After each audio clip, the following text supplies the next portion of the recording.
Governor Cuomo in 2011 and unanimously confirmed by the Senate around that date. Secretary Perales has spent more than 4 decades as a dedicated public servant, including serving as Assistant Secretary of the U.S. Department of Health and Human Services during the administration of President Jimmy Carter, as Commissioner of the New York State Department of Social Services under Governor Cuomo, and as Deputy Mayor of New York City under Mayor David Dinkins. He has many other honors and positions that I'm going to skip over at this moment and introduce you and welcome you to the podium. Thank you.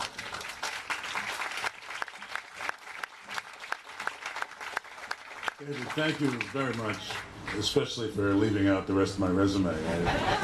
The hour does draw late.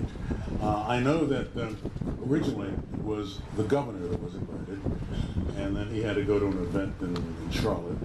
The lieutenant governor was then invited, and he decided to join the governor in Charlotte.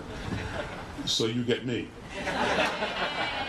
But I think I'm the right guy, because I feel very, very strongly about pro-literacy. Let me just be very brief, because I promise I will be, and tell you something about what the Secretary of State does. I have a myriad of responsibilities. Among them, at the moment, includes being a leader in something called Regional Economic Development Councils. And this is an effort to get from the bottom up the sense of communities of what it is that they want to do in order to improve the economic situation in their communities. And we've divided the state up into 10 places. And of course, Central New York is one of those regions. But beyond my having some overall responsibility for reviewing regional economic development plans, among my many other hats, I run what is the remnants of the anti-poverty program, which is called the Community Services Block Grant. The governor also asked me to develop something else, which is called the Office for New Americans, because at this point, 1 out of 4 New Yorkers of working age was born in another country. So it was time to develop that office.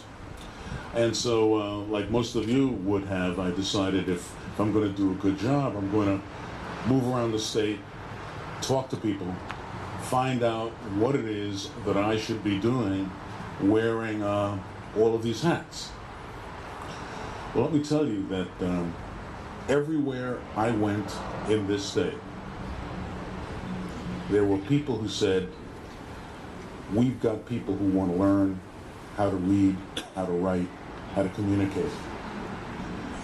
Many of them, of course, people born in other countries, but many others were people born right here who never learned to read and write. And I became convinced that the most important anti-poverty effort we can undertake in our state is to teach people to read, to write, to communicate. That, I believe, is going to make an enormous difference when we think about how it is that we can improve the economic situation in our state.